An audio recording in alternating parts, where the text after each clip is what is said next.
Hey bro, what's up? You on your way? Yes, sir. I already got the games lined up. It's going to be a banger. I'm sorry, what? Oh, you're bringing your cousin? Yeah, totally fine. I've got it covered. Yeah, see you later.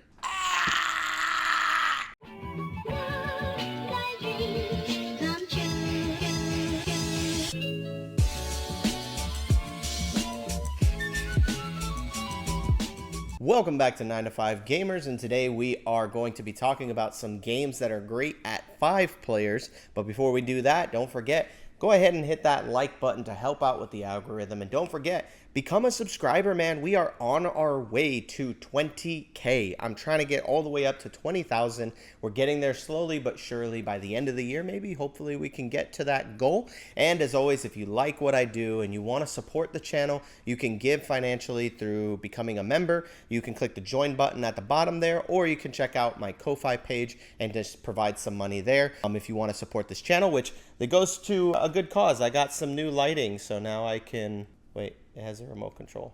I promise it works. See, I can turn the lights off and turn them back on, and I've got different settings. So now we've got the side lighting, and I got a rig for the top. This is all because of generous contributions from people like you. So if you want to contribute to the channel to help continue to buy new equipment to make this channel go to the next level, go ahead and become a member. Anyways, so today's video is my top 10 5-player games. Now, in previous videos, you saw me go through the 1 through 4 player count. And so when we're doing 1, 2, 3, and 4 player games, those games, I like them at that player count.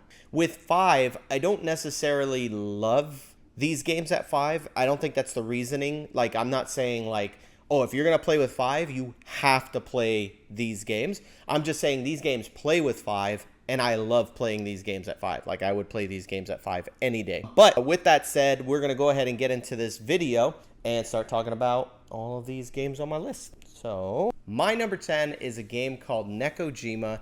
Neco Gima is an amazing game where you have this little circular city board that's divided into 4 areas. They all have different colors. And you're just putting these like electrical poles, which are like these wooden poles with ropes in between them.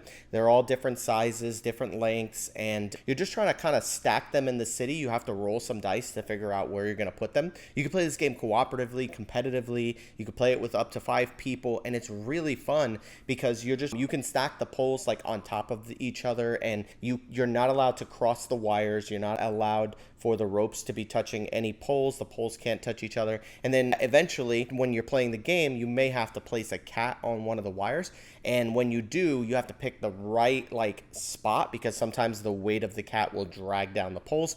Whoever makes the poles get knocked over is the loser, and everybody else wins and laughs in their face. I really like Neco Gima. I have played this game a ton since I've gotten it, and the price is not too bad for what it is. I think this is a great game. I think this is one of those sleeper hits that if you bring it to your next party, it's like a Jenga style, Jenga adjacent game, but I feel like it's so much more unique, and it makes the game really stick out on a game night. So go ahead and give Neco Gima a try.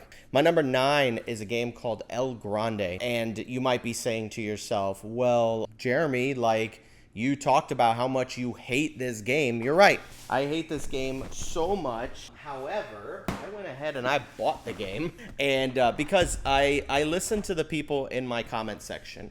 And I know when I'm being emotional and stupid. And I know how to admit when I'm wrong. And so I'm going to do that publicly. Having spent some more time with this game, I get it. I understand why people like this game. And I think it was just, more skill issue, just me at the end of the night just not liking it because I felt like it was kind of random, and I had some complaints about it. But honestly, by getting the game out more, I've been really liking this. And this game at 5 players is phenomenal. And I just love the different area controls. That's really what it is. It's like area control, but like each area gives like a different amount of points each time. And like it's so cool because it's got this little tower that you can put meeples into, and the meeples, when you pull them out, you can put them into an area, and it can give you like the leg up in a certain area. It's kind of like an investment opportunity. So it's like, I'm gonna invest some stuff in there because if I need to like put them into a specific area and break ties, it's really cool. It's got this mechanism with like this king that goes around, and like it's like certain characters can't go in and out of certain places. There's the card drafting and taking the different cards to get more workers and different things. It's such an interesting game, not workers because it's not worker placement, but more like meeples to go out there and place. It's so stinking cool. There's so many great mechanisms in this game, and now Grande has really grown on me. And so that's why it has actually made a list, and I can't wait to play this some more. I'm actually just gonna put that way. There we go. My number 8 is Caesar's Empire. If you've never played Caesar's Empire is phenomenal. This is a game that Chris Yee from Dice Towers always talked about, and I don't know if he's talking about it anymore recently, but I know he really loved this game. He gave it like a perfect 10 out of 10, and it really is. It's a very good game, and basically you are building roads. You start off from Rome, and you're building roads, and as you build roads, you get to take these little city tiles that have different point values on them, and you're going to score 1 tile for each region that you take a tile from, but you only score the highest one. So you can take multiple, but at the end of the game, you're only going to score 1 of them. And then you're also collecting with each tile these little circle discs, and those are like set collection. And so the more of the same one you get, the more points you get, or if you get a lot of different ones, then you get a lot of points from that. And every time you score for placing out your soldiers along these paths, but you count backwards down the path that you've put them on, and that's how many points you score, is how many people you've placed so far on that same road. So if you can build one long road and just keep building that road for the whole game, every time you're scoring all of the people on that row. And then sometimes people will try to cut you off or put their characters in there, so it's like every time Jeremy scores, I'm going to score. So it's a really, really good game. I love Caesar's Empire. Number 7 is Fractured Sky. Fractured Sky is one of those Ivy Studio games that is just beautiful. When you get the Super Deluxe Mega Ultra Bundle Edition, that's like $200. These games are very expensive, and I don't necessarily think that the price doesn't warrant it, because the production values are also very high. I think there's only one game from Ivy Studios that I don't think is like the value is kind of like off, but I have a podcast that we're going to talk about that soon. But with that said, I really like Fractured Sky. It is like hidden bidding, where it's like you get a magnet, click it to the bottom of your ship, and you put it. And it's kind of like a bidding mechanic where you're saying, I'm bidding this much, and I only have 10 to spend in a round, because if I go over that with my little magnets, then I only have 10 points worth of bidding. If I go over, it subtracts from all of my zones, and I want to win each area. And when I win the area, you collect Starfall. If you win the area wherever the Starfall is, each round there's a Starfall that everybody knows where it's at, and you can go after that one. But there's also some hidden ones that you have to peek at a card in order to see where that one is at. And then you're trying to fake people out by saying, oh yeah, it's over here, or it's over there, and really just trying to give your enemies the runaround. Very cool game. I really like Fractured Sky, and I think it plays really well at 5 players. I don't think it necessarily plays better at lower player counts, but it does play with 5, and it accommodates very well. I like this game. My number 6 is Survive the Island. I just played this game actually like 2 days ago, a day or two ago, and I just love Survive the Island, man. It is an older game, but it is new to me, so that's why it's on these lists. I feel like after time, maybe this might change, but they just came out with like a new version of it, and it is beautiful. But within this game, it is 5 people are trying to get all of their little meeples off this middle island, and you're trying to get them onto rafts, and you're trying to get those rafts to the corners of the board, and then you got to get off the raft to score points. Each meeple has a point value on the bottom, so every single one of them that you save, they score you points at the end of the game, and they're safe once they get to the corners. But after each turn you take, you get to roll a monster dice, and you get to move these different monsters around the map. There's a kaiju, a kraken, a shark, and you move them around the map, and if any of your opponents are in the water, you can eat them with like the sharks or the krakens. You can destroy their rafts and then displace them. There's some cool little mechanisms where you can use like the kaiju to destroy or to hit like person and then hit them into the mouth of like a kraken or a shark. Really, really fun. A friend of mine, when we played it recently, he actually used the kaiju to bump one of his workers into the safe zone, which I thought was a really cool play. And yeah, I was like, man, this game is awesome. I really like this game, and I think it's really, really good at 5 players. My number 5 is First Rat. First Rat's fantastic, man. Like I wish more people had played this game. I feel like it got like a lot of like hype for a little while, and then it kind of died off.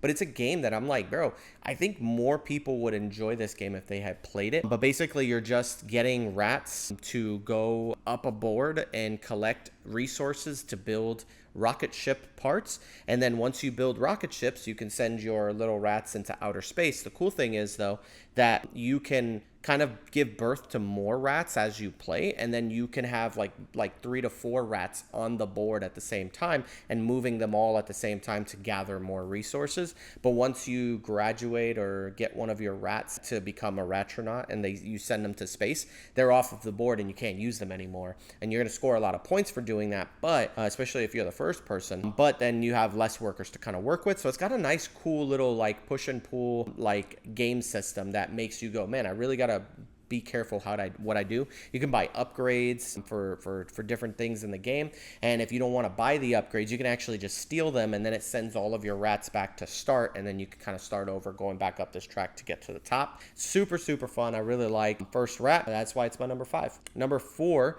is MLEM, Space Agency. Is the sound that a cat makes when it licks its nose, apparently. That's what I read online, and that's why it's called MLEM. But it has nothing to do with that. The only part that it has to do with is the cats, but really it's just a space voyage game where 5 people are getting onto a rocket ship, and each round you have different cats that you're going to put onto this rocket ship, and each cat has like a different ability. So you pick one of the abilities you want to use that round, put them into the thing. It could be anything from like, if the rocket were to explode, you get to get off on the nearest planet, or if you want to get off, you can get off, one space further or one space less. So interesting things like that. They all have like different cats. You all get onto the same rocket ship, and the leader, the person who's at the front of the rocket, they roll 5 dice, and those dice need to match up with whatever space you're on. So like you might be on a space that has like a 2 or a 3 on it. That means you have to roll a 2 or a 3 in order to progress forward. And if you don't roll a 2 or a 3, your ship explodes.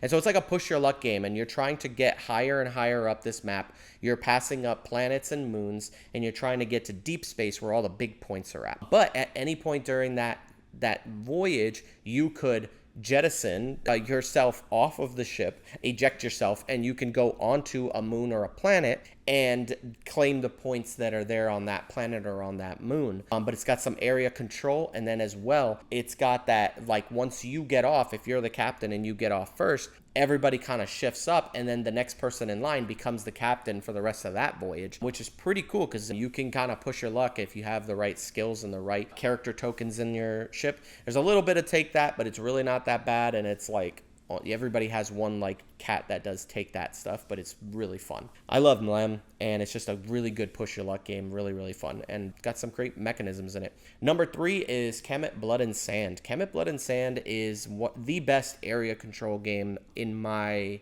opinion. Of all the area control games I've played, Kemet has been my favorite. I've ordered the big new Kemet box. That's going to come with all the rest of the expansions. I got the neoprene mat, which I think is going to make the game a lot easier to get to the table and play. And it's got some other cool stuff that's coming along with it. But I have just the base game, and the base game alone is more than enough to make me love this game so much. I'm playing it with 5 people. Like I said, area control games are the type of games you want to play at the fullest player count, because I feel like that's where they're really designed for. It's like, it's very rare where you get an area control game that plays with like 4, but you could tell that it was made for like 3. Kemet, you can just play at 5, and it just feels so good. And there's so many cool mechanisms in this game, things you can do. And so I really like Kemet, man. Kemet Blood and Sand is the GOAT when it comes to area control. My number 2 is Moonrakers, and Moonrakers is amazing, especially at 5 players. I really like playing it at higher player counts. It's just fun because you're doing like negotiations, and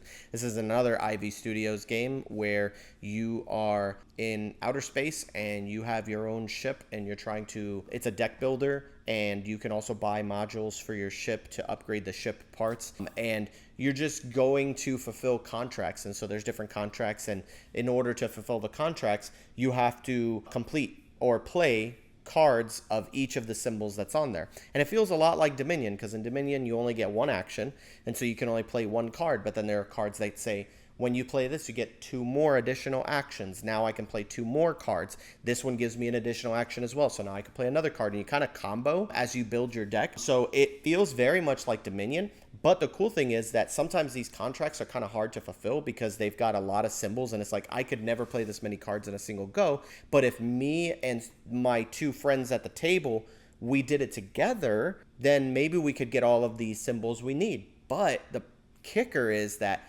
when I win the contract and I finish, I have to give the other players some of my rewards. And so before you even take the contract on, you have to ask people if they're willing to contribute, what can they contribute, and then after that, you have to negotiate on the rewards. It's like, I want a victory point. Well, I should get the victory point. It's my contract. And just being able to like have those negotiations makes the game really fun for me. If you don't like negotiation games or games that cause you to kind of like have to talk to other people and make deals, then this is not the game for you. But I just feel like Moonrakers does such a good job with the contract fulfillments and the upgrading of the ship, getting new cards into your deck. As you buy new cards with the silver you collect, you can buy new cards, upgrade your deck, and make it run a lot smoother. So you can actually take on some of these bigger contracts by yourself. You don't have to rely on others, and then you can get all the victory points for yourself. I love Moonrakers. Amazing game. My number 2.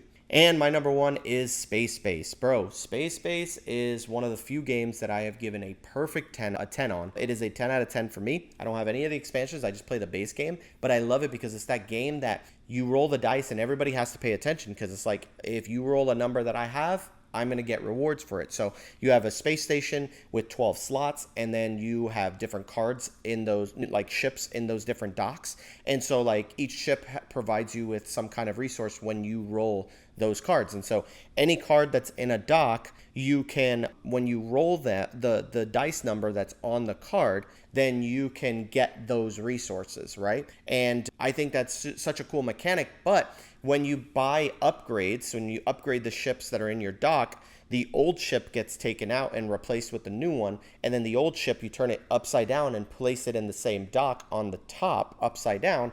And on the top, on the bottom of it, which is now the top, it has a resource that it grants when other people roll the dice. So it's when I give the dice to the next player and they roll their dice, all of my red ones will trigger if I roll the number of whatever dock it's in. So it's like you can roll the numbers 1 through 12 or 2 through 12. And it's just such an interesting game, man. I really like the mechanics of this game. And it's just like a race for 40 points, but it's just so fun, man. Like, I love rolling die and just getting resources, and the resource management, trying to make sure that I have enough money when the turn comes back around to me. I have enough money to buy new cards, upgrade my different modules and things like that. It's so much fun. I really love Space Base. It's one of my favorite games of all time. It's definitely in my top 10 of all time. And I just keep like playing this game, and I keep wanting to play it more and more and more and more and more because I love it. 10 out of 10. Space Base is amazing. If you haven't played this, play it. If you don't like space themed games, then get Bad Company, which is like a heist version of the game, but I actually prefer Space Base over that one. But I know a lot of people that prefer that one over Space Base. But it's a great game, and a lot of people love it for a good reason. So anyways, thanks for tuning in. These are all of the games that I think play well with 5 players. More so just these are games that I love that play with 5 players. Not necessarily that they play best at 5. Some of them do. Some of them maybe not, but I definitely like all of these games at the 5-player count. And that's it for the video. Like, comment, subscribe. In that comment section, let me know what are your favorite games to play with 5, and put them in the comments and I'll check them out. Because, you know, just like in the comments when they said, hey, you're wrong about El Grande, I went ahead and bought the game, and now I'm like, I get it. Prove me wrong. Let me know what are your favorite 5-player games. Put them in the comments section. Thanks for tuning in, guys. Take care. Peace out. See you guys later. Just game night. Bloopers! All right, here we go.